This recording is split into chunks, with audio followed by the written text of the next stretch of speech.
The morning sun rose over New Hanyang, but Daeho Park felt no warmth on his face. He stood in the middle of what used to be his wheat field, watching the alien machines tear up his crops. The metal beasts moved like giant insects, their sharp claws digging deep into the earth. They took everything: the wheat, the corn, even the small vegetable garden his wife had planted near their house. Daeho clenched his fists but did nothing. What could he do? The Void Syndicate owned everything now. They owned the land, the crops, and the people who worked them. Humans were just workers, nothing more. "Papa, why are they taking our food again?"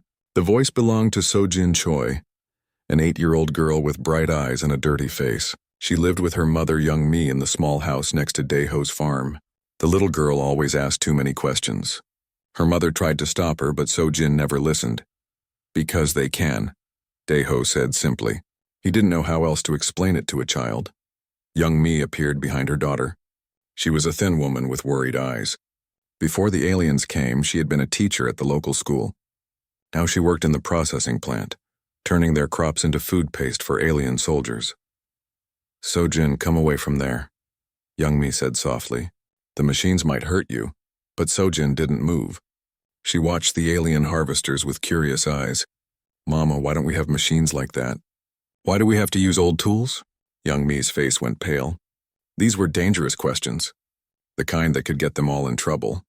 She grabbed her daughter's hand and pulled her away.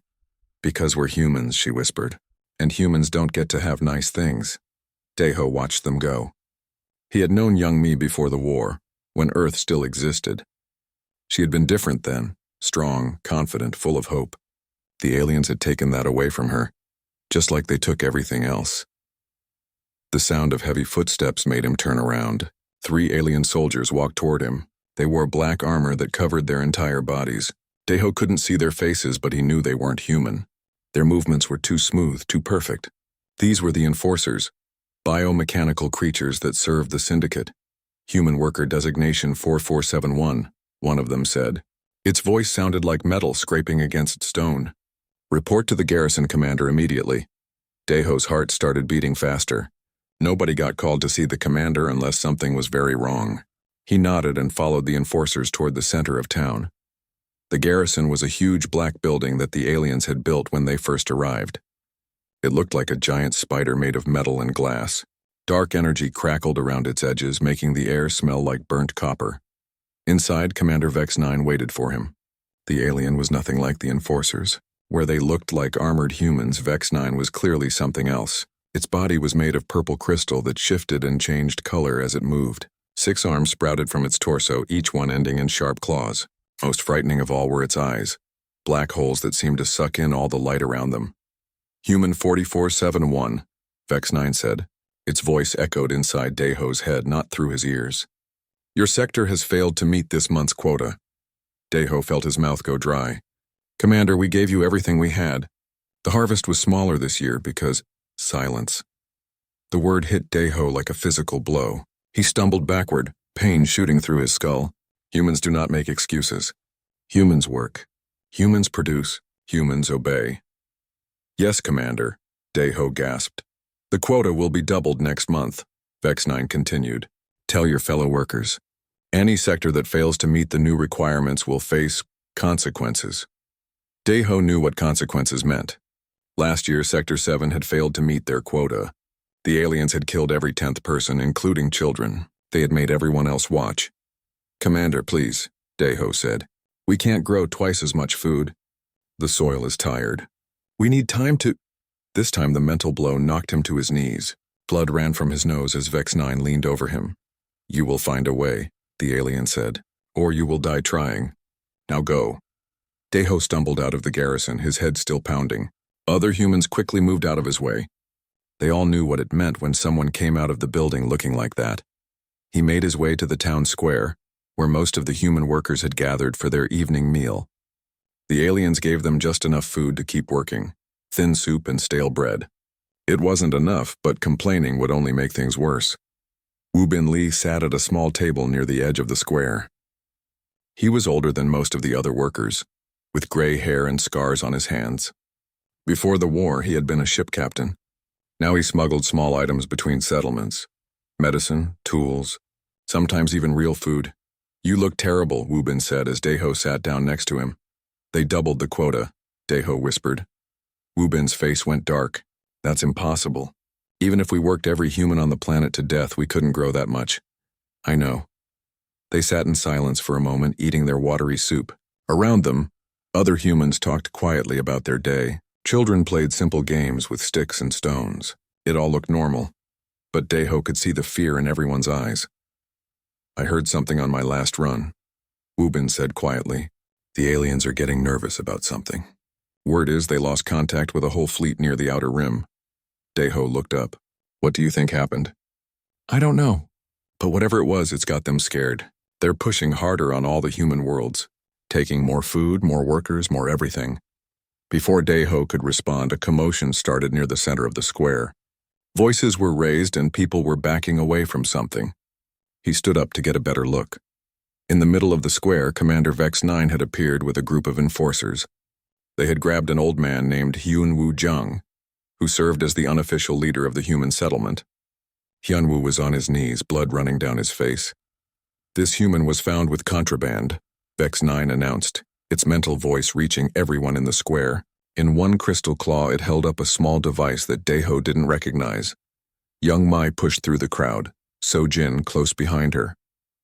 The little girl's eyes were wide with fear as she watched the aliens hurt the old man. Please, Hyunwoo gasped. It's just a communicator. I was trying to contact other settlements to coordinate food distribution. We're all starving. Humans do not coordinate, Vex 9 said. Humans do not communicate without permission. Humans do not question their place. The alien raised one clawed hand, energy crackling between its fingers. Daeho knew what was coming next. They all did, but nobody moved. Nobody spoke. They had learned long ago that trying to help only made things worse. The energy blast hit Hyunwoo in the chest. The old man screamed once, then fell silent. His body twitched for a few seconds, then went still. Let this be a reminder, Vex 9 announced. Humans exist to serve. Nothing more, nothing less. The aliens disappeared as suddenly as they had arrived, leaving the body in the middle of the square. Nobody moved for a long moment. Then slowly, people began to back away. Someone would have to dispose of the body later, but right now, everyone just wanted to get away from the reminder of what they all were. Livestock. Daeho looked around the square and saw the truth in every face. They weren't people anymore. They were animals that happened to look human. The aliens had made that very clear over the years. Humans built nothing, created nothing, decided nothing. They worked and they died, and that was all. As the crowd dispersed, Daeho noticed So-jin standing near her mother, staring at the body with those bright, curious eyes. For just a moment, he thought he saw something else in her expression, something that looked almost like anger, but that was impossible. Children didn't understand anger like that. They couldn't comprehend the full weight of what had been done to their species, could they? Young Mi took her daughter's hand and led her away, but So-jin kept looking back over her shoulder.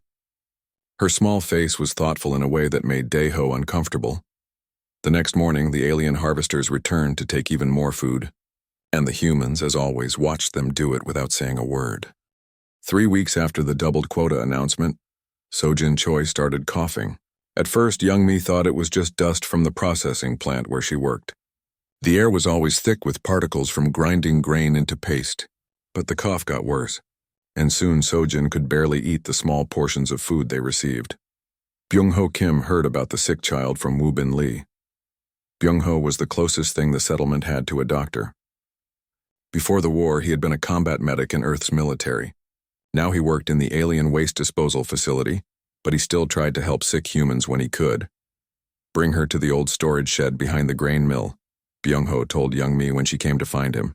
I'll meet you there after dark. Young Mai carried So-jin through the empty streets that night.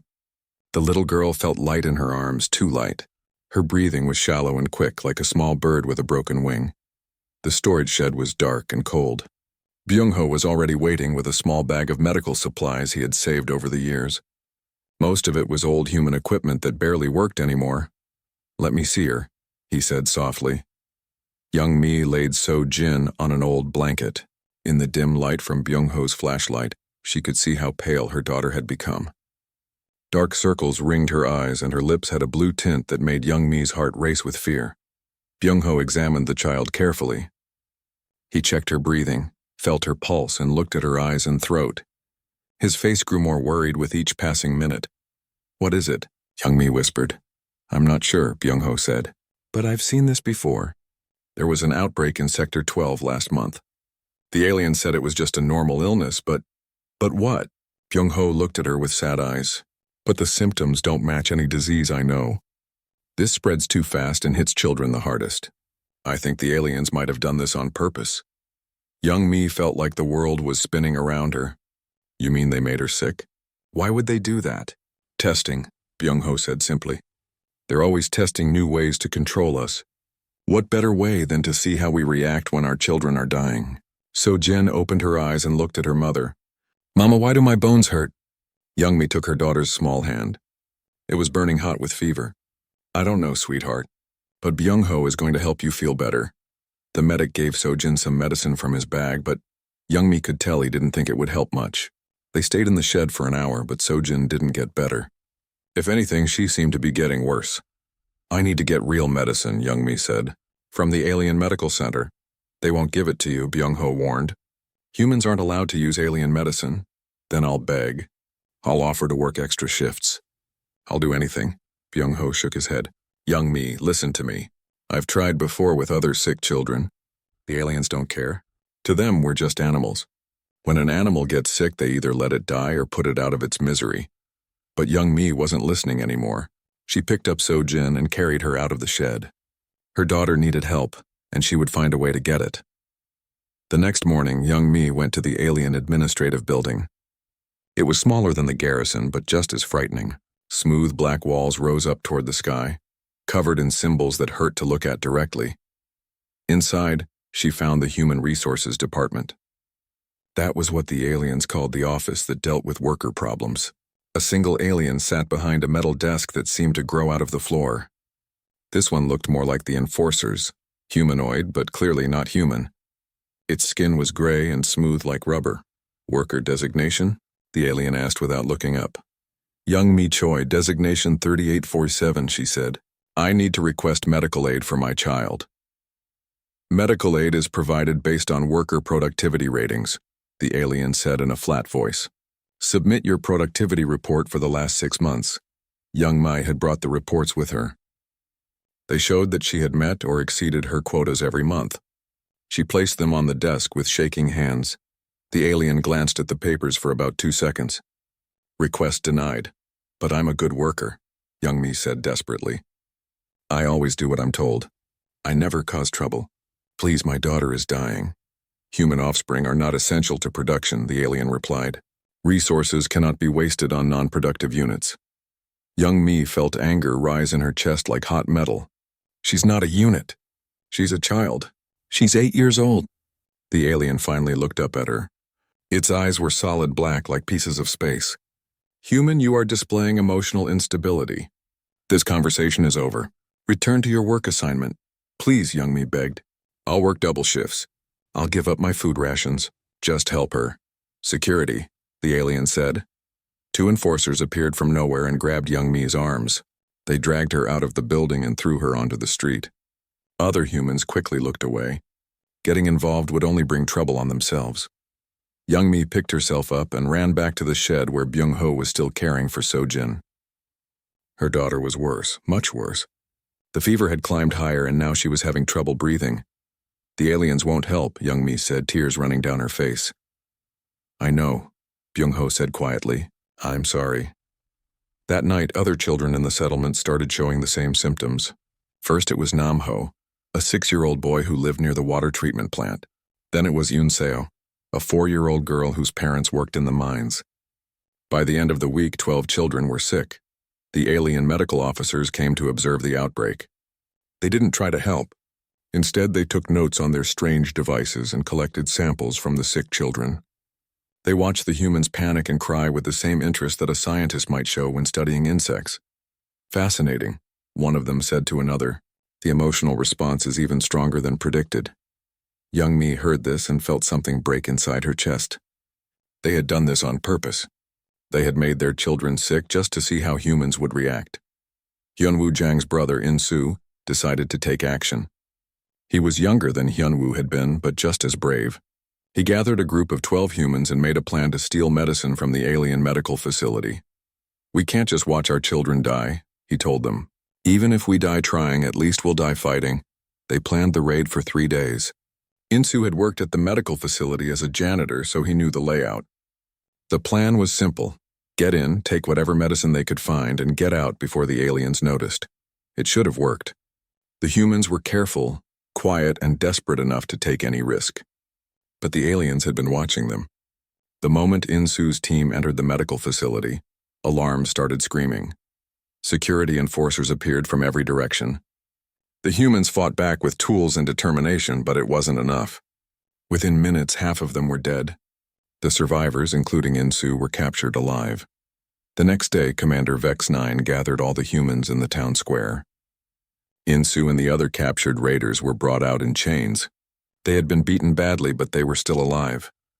"These humans attempted to steal from their betters," Vex-9 announced. "They forgot their place in the natural order." Young-mi stood in the crowd with Sojin in her arms. Her daughter was barely conscious now, her breathing slow and labored. Around them, other parents held their own dying children. As punishment, Vex-9 continued, "These criminals will be used to test our new experimental procedures." What happened next would stay with Young-mi for the rest of her life. The aliens brought out devices that looked like metal spiders. They attached these machines to the captured humans while everyone watched. The devices dug into their victims' skulls and began changing them. In-soo screamed as the machine worked on him. His body began to twist and change, becoming something that was no longer human. The others suffered the same fate. When it was over, the aliens had created new biomechanical servants, enforcers that had once been human. "Let this remind you," Vex-9 said, "that humans exist only to serve. Those who forget this truth will wish they had simply died." The converted humans, the things that had once been human, stood silent and motionless beside their alien masters. Young-mi could see In-soo's face in one of them, but there was nothing human left in his eyes. That night, Sojin's condition grew critical. Her fever was so high that she was delirious, calling out for people who weren't there. Byung-ho had used up all his medicine, and there was nothing more he could do. "Mama," Sojin whispered in the darkness of the shed, "why do the star people hate us so much?" Young-mi didn't know how to answer. How could she explain to a dying child that they lived in a universe where suffering was entertainment for beings with too much power?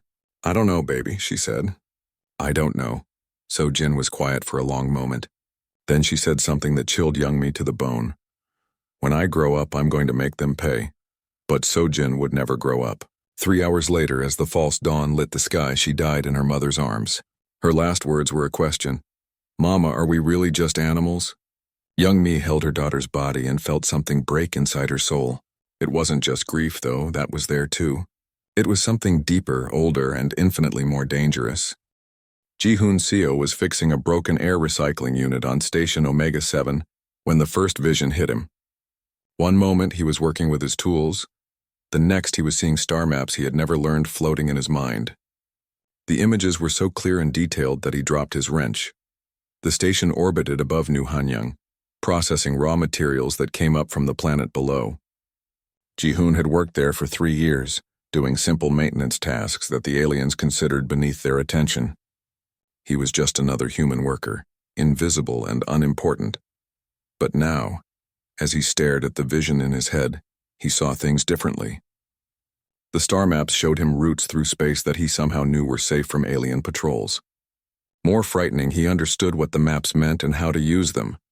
"Worker Seo," a voice said behind him. Ji-hoon spun around to find Supervisor Klex watching him. The alien looked like a walking stick insect made of black metal. Its compound eyes reflected the station's lights like tiny mirrors. "Is there a problem with your assignment?" Klex asked. "No, Supervisor," Ji-hoon said quickly. "Just had a headache for a moment." Klex studied him for a few seconds, then moved on to inspect other workers. Ji-hoon went back to his repairs, but his hands were shaking. The visions were still there in his mind, clearer than ever. Down on the planet, Young-mi Choi sat beside her daughter's grave. She had buried Sojin in the small cemetery behind the settlement. next to all the other children who had died from the plague. The alien authorities had given her exactly 1 hour for the funeral before she had to return to work. As she knelt in the dirt, young Mi felt something strange happening to her mind. Memories that weren't her own started flowing through her thoughts. She saw images of huge human warships, weapons that could destroy entire worlds, and soldiers in armor that looked nothing like the simple clothes humans wore now. The memories felt real, but that was impossible. Humans had never built such things. According to the aliens, humanity had been primitive when the Syndicate found them. They had barely learned to travel between stars. But these memories said something different. They showed her a war that had lasted for centuries, fought between humanity and the very aliens who now ruled over them. In these visions, humans were not slaves or workers. They were soldiers, scientists, and leaders of a vast civilization that spanned half the galaxy. This can't be real, young Mi whispered to herself. But even as she said it, more memories came flooding back. She remembered, no, someone remembered, standing on the bridge of a battleship called the Righteous Fury. She could feel the weight of command, the responsibility for millions of lives, and the terrible knowledge that humanity was losing the war. The strangest part was that these memories came with skills. Young Mi found that she could understand alien technology in ways she never had before. When she looked at the processing plant where she worked, she could see design flaws and ways to sabotage the equipment. On the other side of the settlement, Dae-ho Park was experiencing his own awakening. He had been working in his ruined fields when the memories hit him like a physical blow. Suddenly he knew things about engineering that should have taken years to learn. He could see how to build weapons from farm equipment, how to turn fertilizer into explosives, and how to hide these activities from alien surveillance. But more than that, he remembered being someone else entirely. A person named Colonel Dae-ho Park, commander of the 47th Engineering Corps. This other version of himself had built fortifications that held off alien attacks for months, designed weapons that could punch through Syndicate shields, and died fighting to protect Earth. The word brought a flood of grief so intense that Dae-ho fell to his knees. In the memories, Earth was green and blue and beautiful. It had cities full of humans, oceans that sparkled in the sunlight, and children who played without fear. The aliens had destroyed it all. No, Dae-ho said out loud. Earth was already gone when the aliens found us. We were refugees. But the memories said otherwise. They showed him Earth's last battle, when the Syndicate fleet had surrounded the planet. He remembered the evacuation ships, the desperate fighting in space, and the moment when the planet's surface had been burned clean of all life. The aliens hadn't saved humanity from a dying world. They had been the ones to kill it. Across the galaxy, the same awakening was happening to humans everywhere. Tae Young-baek was piloting a cargo ship near the Vega system when he suddenly remembered how to fly a military fighter. The ship he was flying looked different to him now.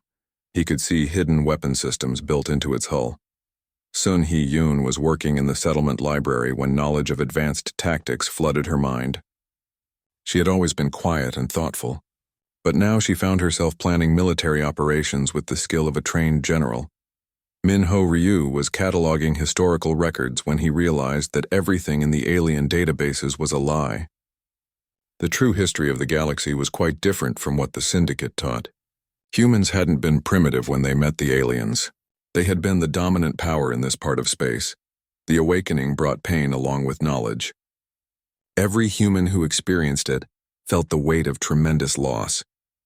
They grieved for a civilization they couldn't quite remember, for a war they had supposedly never fought, and for a species that had been something far greater than what they were now.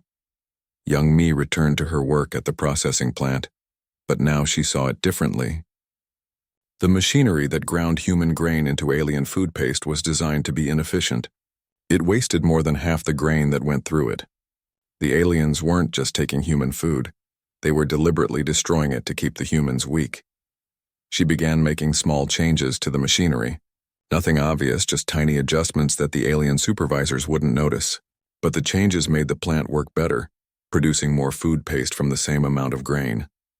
She hid the extra food and smuggled it to families with young children. Dae-ho started meeting secretly with other farmers who were experiencing similar memories. They called themselves the New Resistance, though none of them was sure why that name felt right. Together they began preparing for something they couldn't quite define yet. "We need weapons," said Wu Bin Li during one of their midnight meetings. The old smuggler had remembered being Captain Li of the Merchant Marine. In his recovered memories, he had run supplies to human military outposts during the war.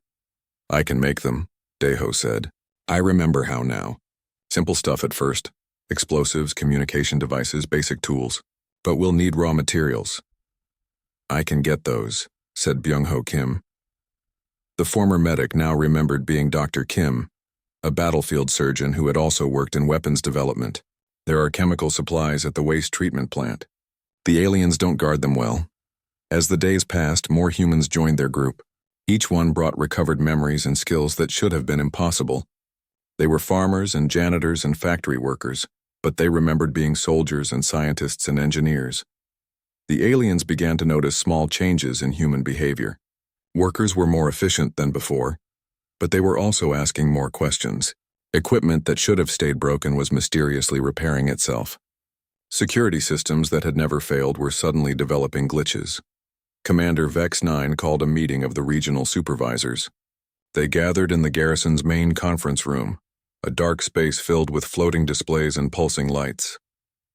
"There have been 17 minor incidents in the past week," Vex 9 announced.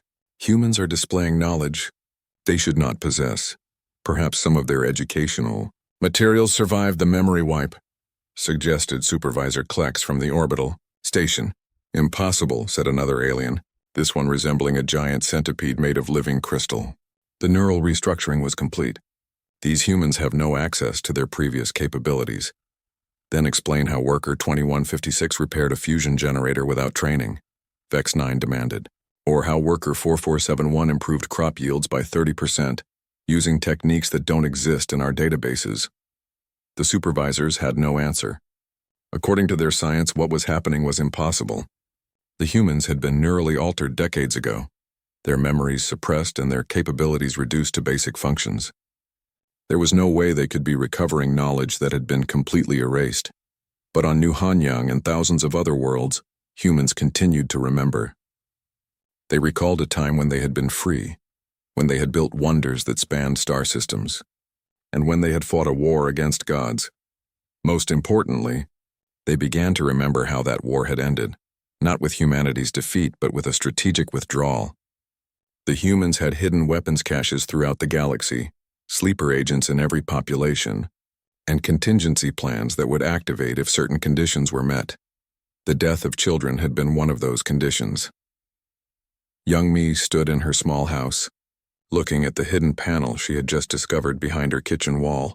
Her recovered memories told her it would be there, and her awakened knowledge let her open it. Inside was a device that looked like a simple communication unit, but she knew it was much more than that. It was a quantum transmitter, designed to link with other units across the galaxy. The first strike came without warning. Jaemin Ko had been working as a communications technician on the Syndicate's primary relay station at Kepler 442. To his alien supervisors, he was just another human worker barely worth noticing. They had no idea that he now remembered being Lieutenant Commander Ko of the Terran Intelligence Division. At exactly 0347 station time, Jaemin activated a virus he had spent 3 weeks carefully placing in the station systems. The virus was based on pre-war Terran code that the aliens had never seen before. Within minutes, their entire communication network across 17 star systems went dark. The aliens on the station realized something was wrong when their displays started showing error messages in a human language that none of them recognized. By the time they understood what was happening, Jaemin and 12 other awakened humans had taken control of the station's weapon systems. "All Syndicate personnel, this is Commander Ko," Jaemin announced over the station speakers. "You have 30 seconds to reach the escape pods. Anyone still on this station after that will be considered an enemy combatant." The aliens didn't understand what was happening. Humans didn't give orders.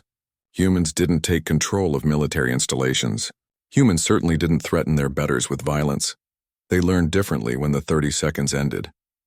Jaemin and his team moved through the station with weapons they had built from spare parts and knowledge they shouldn't have possessed. The aliens who hadn't reached the escape pods were eliminated quickly and efficiently. Station Kepler 442 is now under Terran control. Jamin reported over the quantum communication network, beginning coordination of simultaneous strikes across the sector. Similar attacks were happening on dozens of worlds.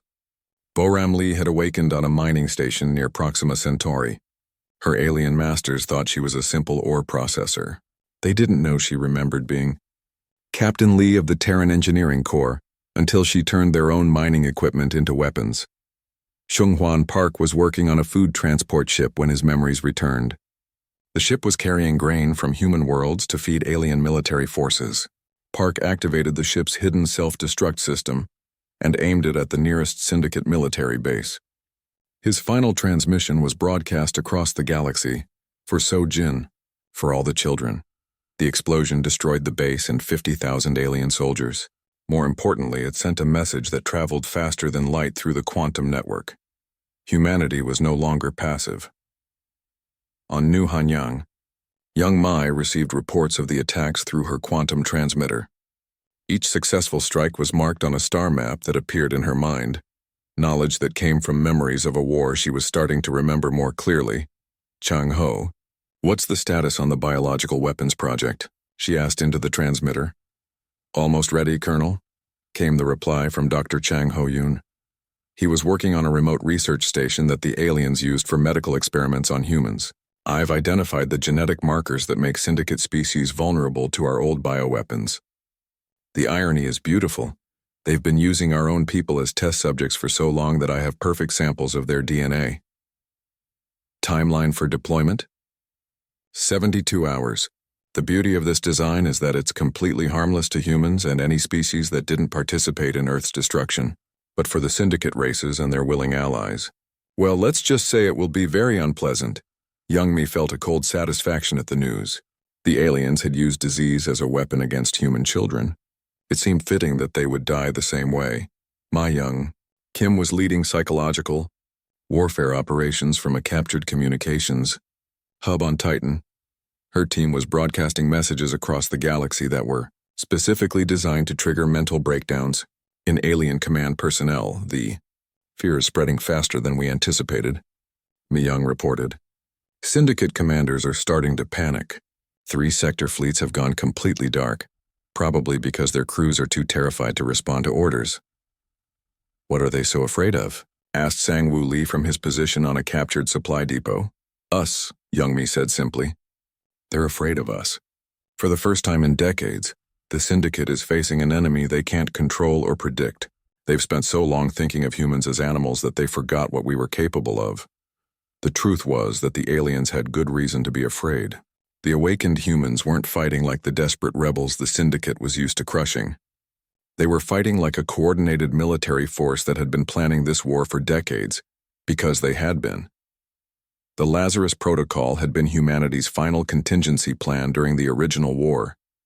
When it became clear that Earth would fall, Terran Command had activated a massive program to hide sleeper agents throughout the galaxy. These agents had their memories suppressed and were placed in human populations as ordinary workers and settlers.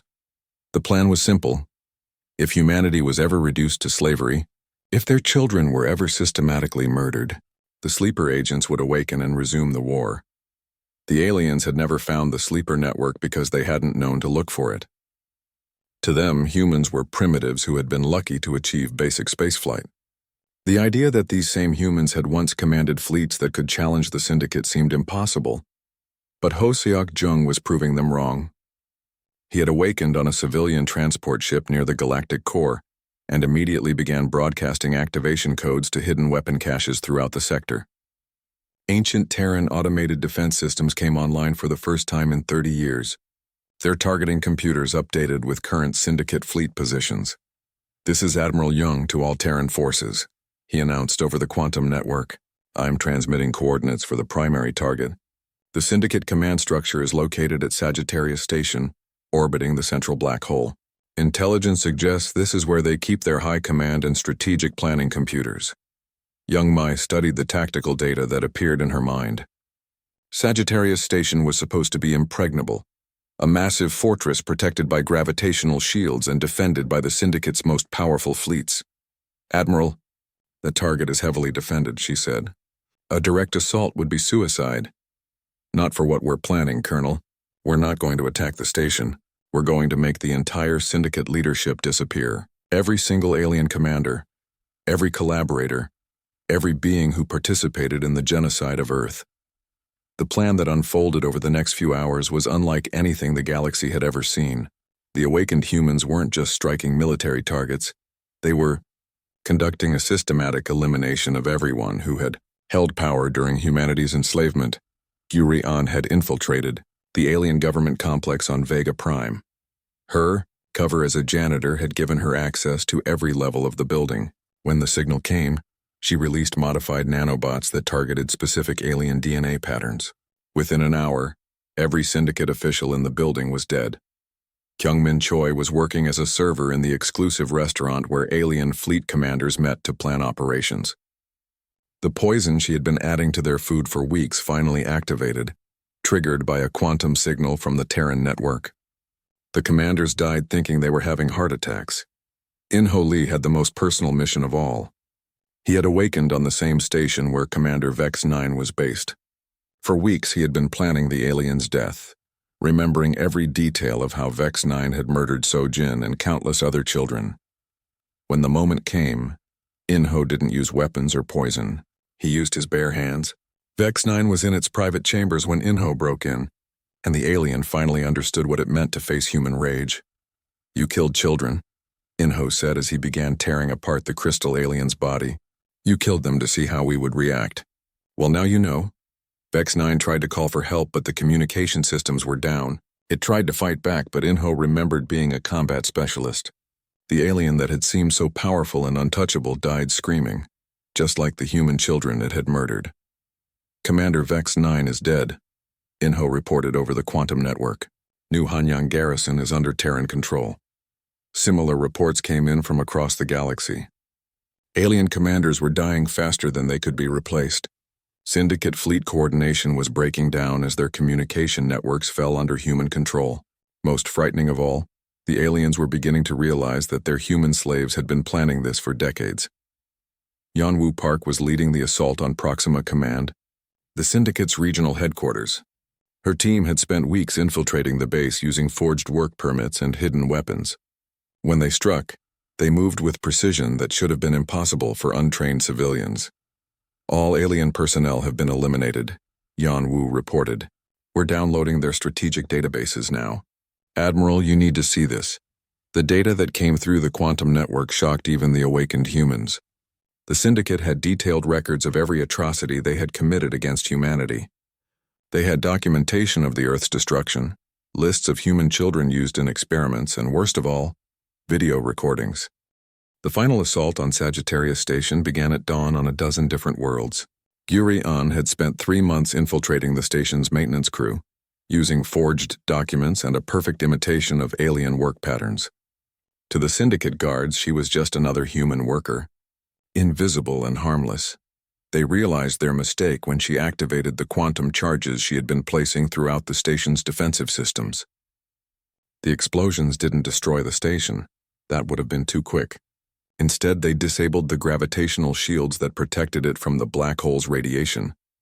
"Sagittarius Station's defenses are down," Yuri reported over the quantum network. "Radiation is beginning to penetrate their hull. The aliens have maybe 6 hours before the station becomes uninhabitable." Kyungmin Choi was already inside the station's command center, having worked there as a data analyst for 2 years.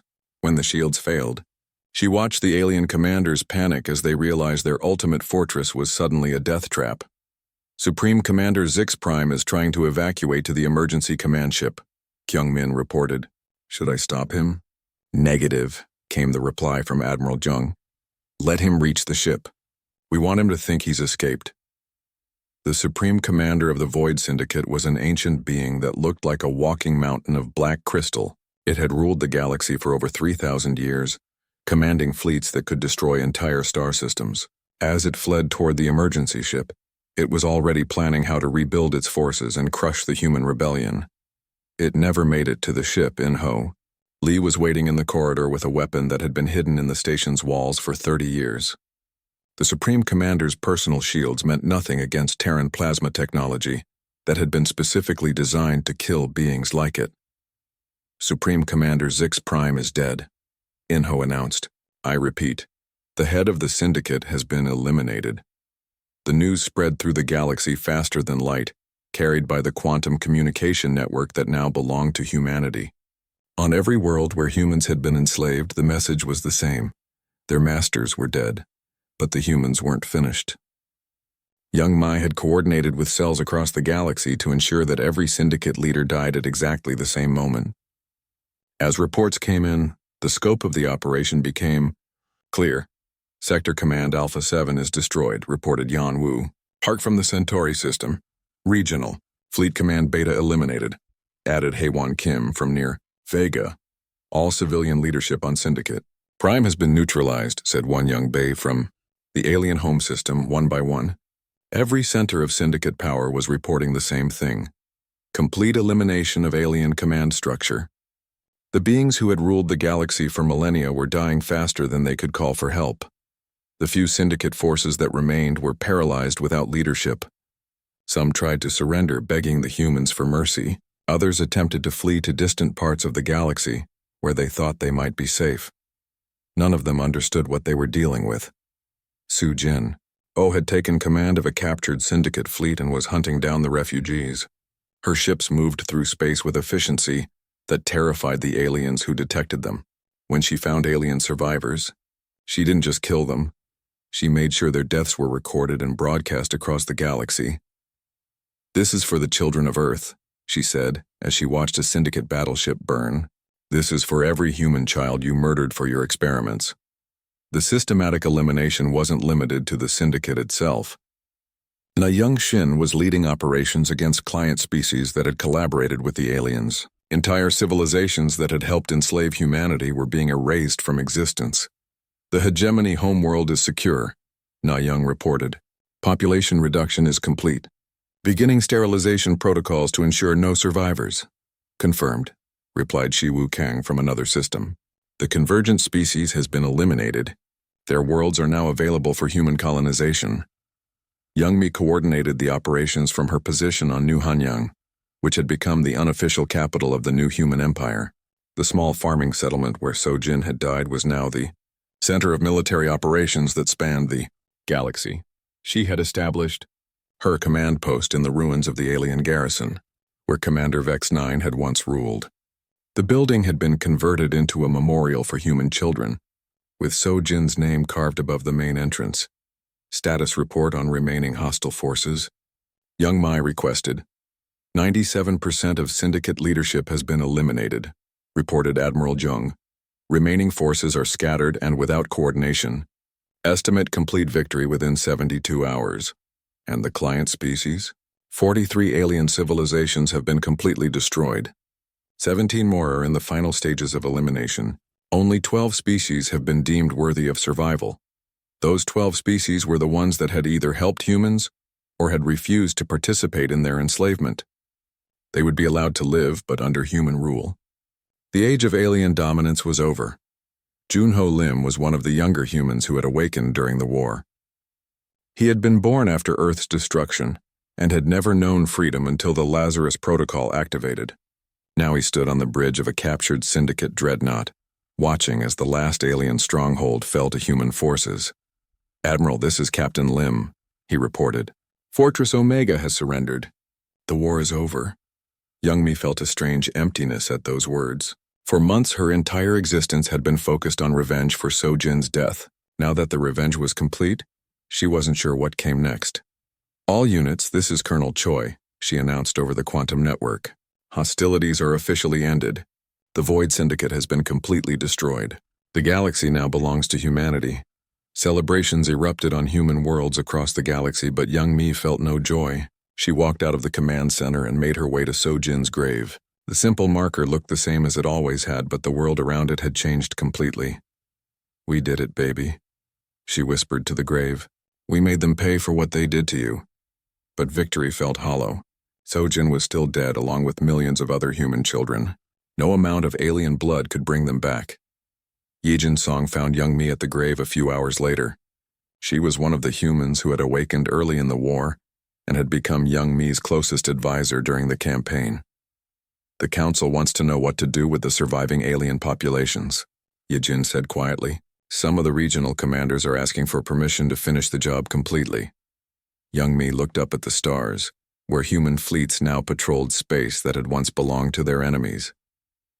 What would Sojin want us to do? I don't know, Yejin admitted. She was just a child. She was our child. All of them were.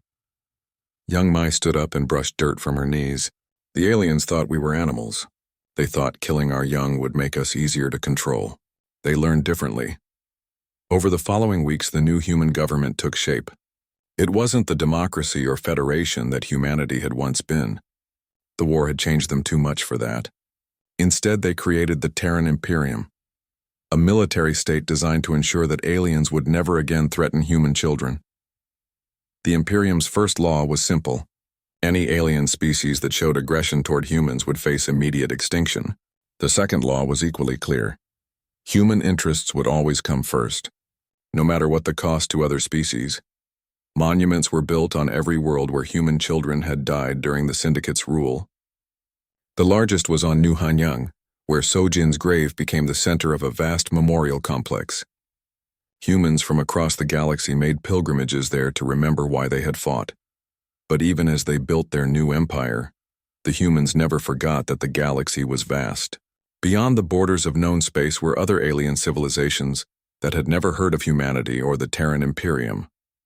When long-range scouts detected an aggressive alien species near the outer rim, the Imperium's response was swift and decisive. Shiwu Kang led a fleet of 300 ships to make contact with the new aliens. The alien species called themselves the Dominion, and they made the mistake of trying to intimidate the human ships. They had no way of knowing that the small, primitive-looking vessels were commanded by beings who had just finished exterminating a galactic empire. "This is Fleet Admiral Kang of the Terran Imperium," Shiwu announced to the Dominion fleet. "You have exactly one opportunity to surrender and accept human rule. Refuse and you will be eliminated." The Dominion commanders laughed at what they saw as primitive aliens trying to threaten their superior civilization. They opened fire on the human ships, expecting easy victory. They learned their mistake when the human vessels revealed weapons that could crack planets. The entire Dominion fleet was destroyed in minutes, with only one ship allowed to escape to carry the message back to their homeworld.